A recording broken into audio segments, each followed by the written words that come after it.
వేదిక మీద రక్తం కార్చినటువంటి ప్రజాకవులలో తెలంగాణలో, భారతదేశంలో నాకు తెలియదు కానీ తెలంగాణలో ఇద్దరు, ఒకరు సుద్దాల హనుమంతు, ఒకరు జయరాజ్ గారు.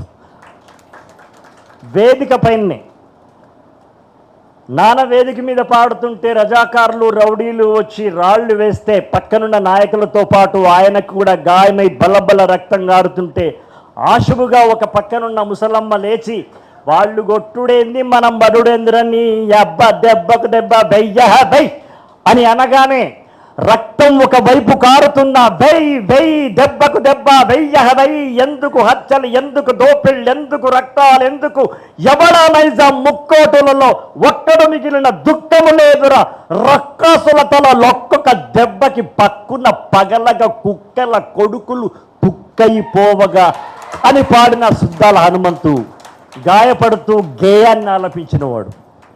మళ్ళీ అలా కొన్ని దశాబ్దాల తర్వాత వేదిక మీద ఆపరేషన్ కుట్లు తెగిపోయి పేగులు బయటికి వస్తుంటే లోపలికి నెట్టి పాట పూర్తి చేసిన రెండవ వ్యక్తి, ప్రస్తుతానికి చివరి వ్యక్తి జయరాజ్.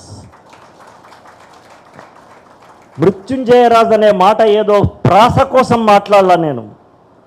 మృత్యుంజయరాజ్ అనే మాట ప్రాస, జయ, మృత్యుంజయ, నిత్యంజయ అవన్నీ కాదు. ఉద్యమాలలో ప్రాణాలని మృత్యువు అంచు మీద నిలబెట్టినాడు. అలాగే తన జీవితంలో మీకు చాలామందికి తెలిసిందో లేదో, ఆయన దాదాపు 10 ఏళ్ల ముందు కంటే క్యాన్సర్ అనే మృత్యు దేవతను కూడా జయిస్తున్నాడు ఇప్పటికీ. Now is continuing. ఇప్పుడు కూడా ఒకవైపు క్యాన్సర్ అనే దాని మీద పోరాటం చేస్తూ ప్రతి క్షణం గెలుస్తున్నటువంటి మృత్యుంజయుడు జయరాజ్.